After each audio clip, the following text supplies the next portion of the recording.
Hello, everyone. Welcome back to Real Wisdom Artificial Intelligence. So, today is March 8th. It is a Sunday.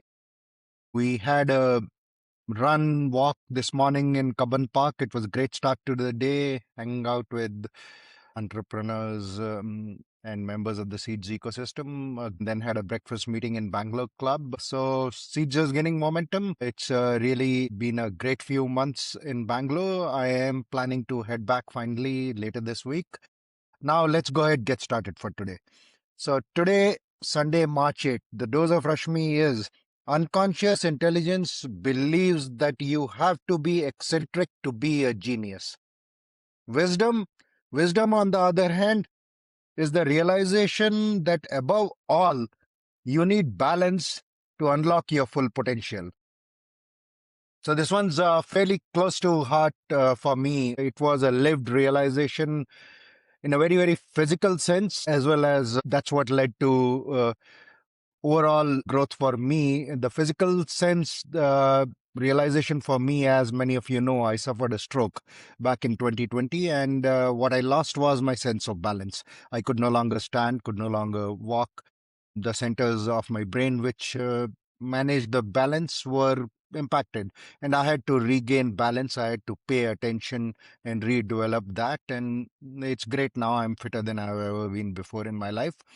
And through that process, as I worked on regaining the physical balance and then incorporated certain practices related to balance into my daily routine, it became clear to me that whatever we pay attention to grows.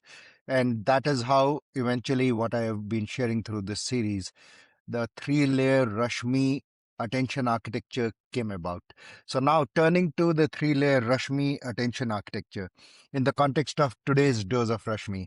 So at layer one, if you think of how we approach our work, how we work in a corporate setup, in layer one, I'm sure you have dealt with some leaders who are always supposed to be eccentric, who are throwing their tantrums around. And for most of the rest of us, you see their tantrums, you don't really enjoy it, but you accept it as this is just the way it works. And you are part of the workforce. At layer one, you are compulsively reacting to everybody's tantrums, whatever they are throwing, accepting that, normalizing that, and you end up playing the victim. At layer two of the Rashmi attention architecture, you have understood this formula that you grow in your career or you are recognized to be a leader if you show your moods, if you throw tantrums around it. That is layer two, in my opinion, where you have understood that you have to be a little eccentric to get work done, and your moods have become a normal part of how you work with other human beings, and you end up becoming a manager. You grow in your career, you become a leader. At this point, you have understood that you have to be an eccentric to be a genius, be a leader, and you use that to your advantage. That is how most of the modern corporate cultures work, and that is where the quest for, in the name of efficiency and in the name of generating wealth, anything goes. If you have to be a bit of a jerk, you have to be eccentric, it is good. That is the recipe for moving forward. At layer three, you realize the power of directing your attention based on a complete balance across your body, mind, emotions, and energy. And when you do that, the moods are going to disappear.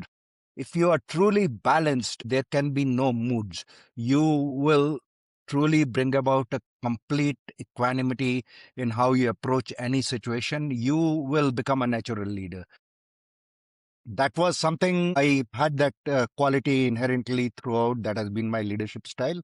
However, I always used to think that that is something that holds me back, because in the modern corporate culture, you're supposed to, as I said, be a little eccentric, and I could not really ever get myself to be the typical eccentric. I would always strive for balance. And this was just, I thought, okay, it's my weakness. I cannot really be a leader how one has to be a leader in the modern corporate culture.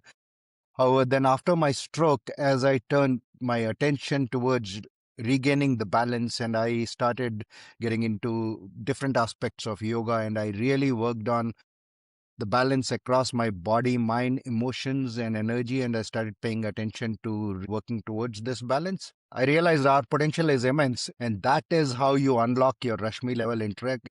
And when you do that, AI becomes a wonderful ally.